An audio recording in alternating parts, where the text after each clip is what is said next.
to get these videos where they need to go. So yeah, Sam, man, you got this one over here. This one was crazy. We listened to this in a pre-production. I can't believe this, man. What we got? Oh yeah, word. Well, we seen our man Rosenburg and Joe Budden. We all know the long storied history between these two. Rosenburg being the icon that he is over at Hot 97. A lot of people want to kind of put him and label him as a culture vulture. You can have your debate about that, but he said something real controversial on Joe Budden in regards, to the Triple X death. Let's hear what he said, and we'll get back to it. Make sure you go up top and hit that like button. You're listening to the Uncensored podcast. Yeah, go.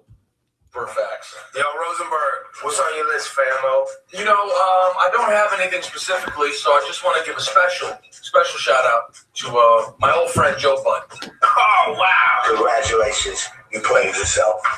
Joe Budden decided to go on his podcast and tell a story. To tell a story to his sad emo friends.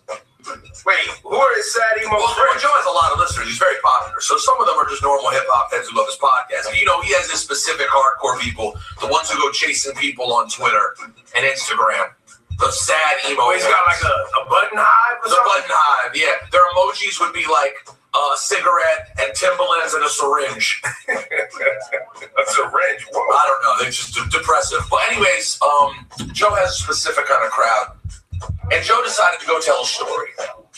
And in his story, he talked about how me, someone he's known for 15 years, he heard me when I first learned of the death of XXX announce it on the Michael K show because I was doing my segment and I was so taken aback by it that I announced it. And when I announced it, I referred to him as a very troubled person. At some point, I said, he's no angel. And I guess I could understand how if I heard someone only describe someone as that and had no context for who that person was or the place in which they were doing it, I could judge that person like, wow, that's kind of a cold way to talk about someone, even if that person was very troubled. They just died. They just died, right? I think I can understand how someone would say that. When I went back and listened to it, I was like, oh, that wasn't like the warmest death announcement. But as we all know, I've been very upfront for a very long time about my mixed feelings on X. That didn't change, sadly, when he passed away. So Joe told the story, though, as if I was someone he didn't know, as if I was a stranger, as if I was someone he couldn't have just texted and be like, hey, bro, you kind of said that kind of cold. Instead, he decided to use it as content on his podcast, as he does with everything, which is why his friends in the business drop like flies, because they don't like being fodder for your podcast and having your emo friends chase you down all over social media so they can say what you said about me, which is that I'm a culture vulture of some sort. How dare you? How dare you, sir? You don't contribute to hip hop. I know. You haven't made any contribution. Isn't it amazing that people who helped create Joe's podcast, which has done so well for him, and he never did anything to help them, yet he gets to call other people a culture vulture? It's amazing. See, like the people who love the word culture vulture are people who have not paid people themselves. Something I've never done. But anyways, so he decided to try to paint a picture. Yeah, but it's easy because you're white. I get it. It's the plight of the white man. So, Joe, real quick, if you think because you tell one story about me to be cute with your little podcast fans that I'm going to back down or get scared because I'm getting L's and X's in my emojis, I meant what I said. It's a sad story. We said it eloquently. He could have watched our video that was 20 minutes long. We spoke in detail about it, but instead you tried to play me to your audience to get a little pop for your podcast. And in doing so, you ensured I will never F with you again, my G. Never. You are finished to me, bro. Because in a moment when people are actually upset about something and you decided to distort something I said, that's not something friends do. Yeah. You're finished, bro. Yeah. Finished. Yeah. Just like your career with one song 15 years ago. Just because I made it further in my hip hop career than you did in yours doesn't mean you have to be type podcaster.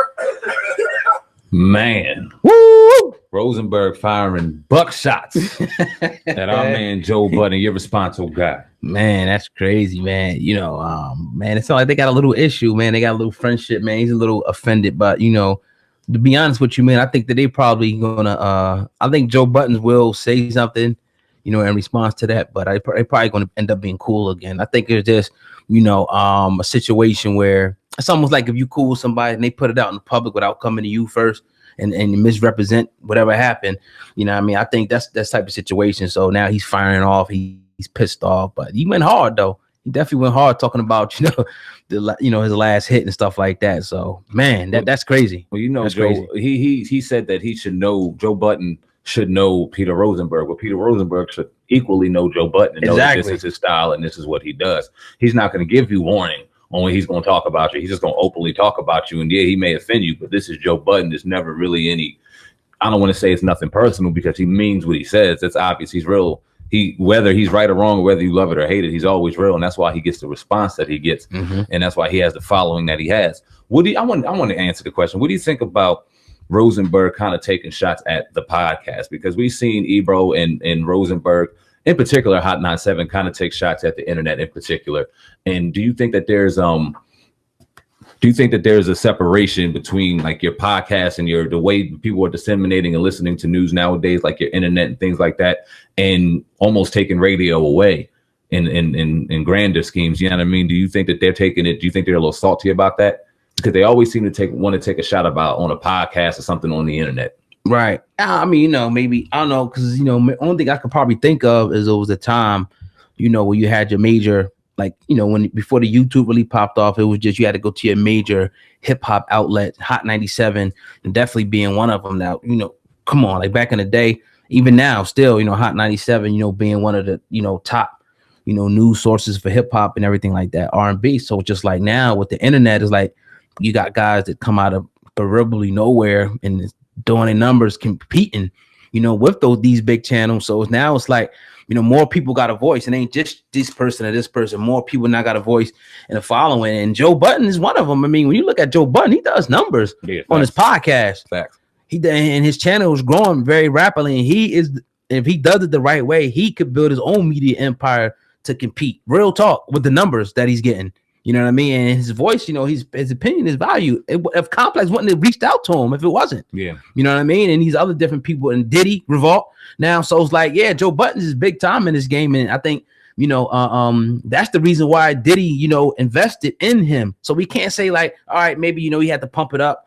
It did well, whatever. And he ain't really had too much popping since then. But Joe Budden is still a dope lyricist and a dope artist. I was actually, when I was working a few years back, a guy that I was working with was going to a Joe Budden's concert. So he's still doing his ones and twos behind the scenes and everything. So I don't know what all this is, Rosenberg. I don't know, man. He did his thing with Slaughterhouse and he did things. I mean, that was a shot. Obviously, a nice little lyrical jab that he could throw at Joe Budden, because that was the only one that really did sales. But Joe Budden can get at the bars when he wants to. It's all known. He was one of the only rappers out here that's quote unquote mainstream that went against Hollow the Don and went toe to toe with him. And he was one of the only rappers that smashed Jay-Z with that Pump It Up. Remember back in the day? A lot of people said, I think Jay-Z's verse was better, but a lot of people said Joe Budden. Remember when they went back and forth? Yeah. But go ahead, my bad. Debatable. No, you good on that. But yeah, I mean, I think these are just shots like you alluded to in earlier in year 1, 2. They'll be cool at the end of the day. They both know each other. They might have both got a little sensitive. These are people jabbing, and they both throwing each other promos on each other's podcasts and platforms at the end of the day. So shout out to them too. But check this out though. What do you think about? I want to ask you this one about that. The culture vulture. He threw the shot at him about like, it's funny how like people talk about these culture vultures and they ain't paid people themselves, as if Rosenberg was a little bit offended that people are called culture vultures. He think that maybe him being the fact that not saying that he is Rosenberg. I mean, he's a part of the culture. He's been around for a long time, obviously, in the hip hop game. Is he feeling a little guilty about something there, you think? I would love to have his perspective on that, because like you said, I don't think that it would be ignorant for anybody to call him in particular a culture vulture for what he's done. He's done the Summer Jams and Hot Night. He's put a lot of people on with the freestyles and things like that. Rosenberg definitely deserves his place in hip hop. He's done a lot. Oh yeah. I would love to get his perspective on the culture vulture conversation though. Yeah. And what he thinks about it, because I think he'd be open and honest. And I think that we would just get a real good gauge on what he thinks about it, because it's out here, it's real. You have your people on radio, on social media, on internet in particular, so that really out here they're vulturing, and it needs to be talked about. And I would love to get his perspective, given the respect that we have for him on a hip hop level. Definitely. But you're listening to the Uncensored Truth podcast with your brother, Old God and Sam, man. We're going all the way in today on this Friday evening. We definitely appreciate all the listeners that's coming over from Viral Hip Hop News and Hip Hop News Uncensored. But when you're coming over here, make sure y'all go ahead and hit the like button and share the video. That's the only thing we need y'all to do.